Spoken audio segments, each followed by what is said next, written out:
شب میں شکار کیا تھا یا دن میں شکار کیا تھا، احرام عمرہ میں شکار کیا تھا یا احرام حج میں شکار کیا تھا۔ یہ سن کر یحییٰ ابن اقسم میں شکست کے آثار نمایاں ہو گئے، اس کی زبان لکنت کرنے لگی۔ امام سے ایک مسئلہ پوچھا تھا، امام نے اس سے کتنے مسائل کو جو ہے نکال دیے۔ اب وہ سمجھ گیا کہ یہ کوئی معمولی انسان نہیں ہے، زبان پہ کچھ بھی ہو لیکن دل میں تو یہ اعتراف رہا ہوگا کہ یہ اللہ کے پاس سے علم لے کر آئے ہیں، یہی منصب امامت کے حقدار ہیں، یہ ساری چیزیں۔ چنانچہ یحییٰ ابن اقسم اپنی شکست کو اعتراف کرنے لگا، اس کی زبان لکنت کرنے لگی، اور شکست تو اس وقت اور واضح ہو گئی کہ جب مامون الرشید نے امام محمد تقی علیہ السلام سے یہ کہا کہ آپ بھی یحییٰ سے کچھ سوال کریں۔ چنانچہ امام نے یحییٰ ابن اقسم سے کہا کیا میں کچھ سوال کر سکتا ہوں؟ تو یحییٰ ابن اقسم کہتا ہے کہ سوال کریے، اگر علم ہوگا تو بتا دوں گا۔ یہ جملہ اس کی شکست پر دلیل ہے۔ چنانچہ کہا کہ اگر معلوم ہوگا تو بتا دوں گا اور نہیں تو آپ ہی سے استفادہ کروں گا۔ امام نے پوچھا اچھا یہ بتاؤ، ایک شخص ہے جس پر ایک خاتون ابتدائے روز میں حرام ہے، ظہر کے نزدیک حلال ہے، ظہر کے وقت حرام ہے، عصر کے وقت حلال ہے، مغرب کے وقت حرام ہے، عشاء کے وقت حلال ہے، آدھی رات کو حرام ہے، صبح کے وقت حلال ہے۔ بتاؤ یہ کون سی عورت ہے جو متعدد دفعہ ایک مرد پر حلال ہو رہی ہے اور متعدد دفعہ حرام ہو رہی ہے؟ یحییٰ ابن اقسم نے پھر اعتراف شکست کیا اور کہا کہ فرزند رسول میں نہیں جانتا ہوں، آپ ہی بتا دیجئے۔ تو امام نے فرمایا سن لو، یہ عورت ابتدائے روز میں ایک کنیز تھی جو اس مرد پر حرام تھی، اس نے اسے خرید لیا، وہ حلال ہو گئی۔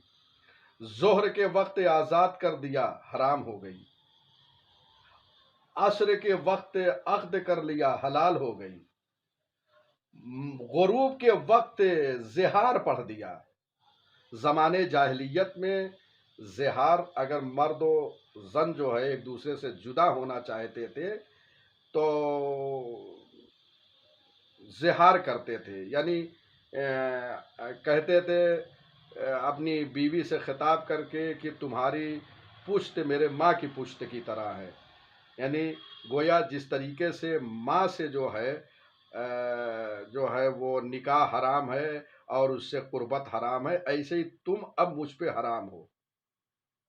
غور فرما رہے ہیں، یہ زمانے جاہلیت میں زہار تھا، اور اس کے ذریعے سے یعنی مرد کہتا تھا تمہاری پشت میرے لیے میرے ماں کے پشت جیسی ہے، یعنی گویا اب تم سے نزدیکی نہیں کروں گا۔ تو اس کے ذریعے سے زن و شوہر ایک دوسرے سے ہمیشہ کے لیے جدا ہو جاتے تھے، یعنی اب یہ جمع نہیں ہو سکتے تھے۔ لیکن اسلام نے زہار کو اس طریقے سے قبول نہیں کیا۔ اسلام نے کہا اگر کوئی زہار کر دے،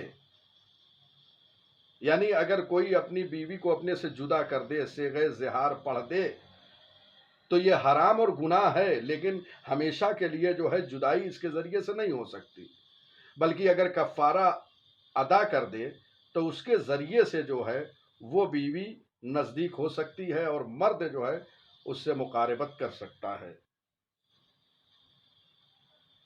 چنانچہ اسلام نے اس قانون میں ترمیم کیا اور اس قانون کو ذرا سا شفاف کیا اور بتایا کہ یہ حرام ابدی نہیں ہوگی، بلکہ کفارہ ادا کر دیا جائے تو یہ حلال ہو جائے گی بیوی۔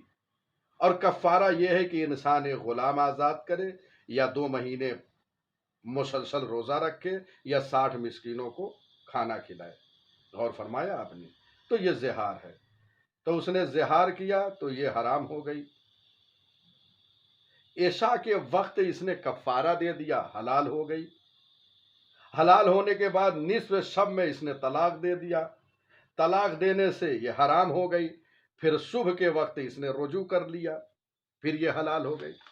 تو آپ نے دیکھا کہ یحییٰ ابن اقسم سے جو امام کا مناظرہ ہوا، وہاں امام نے اپنے علم کے جوہر دکھائے ہیں.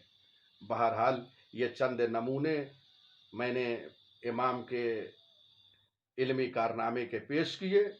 اس طریقے سے بہت سارے نمونے کتب تاریخ میں موجود ہے، آپ مطالعہ فرمائیں. چونکہ اب دامن وقت میں گنجائش نہیں ہے، لہذا ہم یہیں گفتگو کو تمام کرتے ہیں. انشاءاللہ آئندہ دوسرے موضوعات پر گفتگو کرنے کی سعادت حاصل کروں گا. وآخر دعوانا ان الحمد للہ رب العالمین.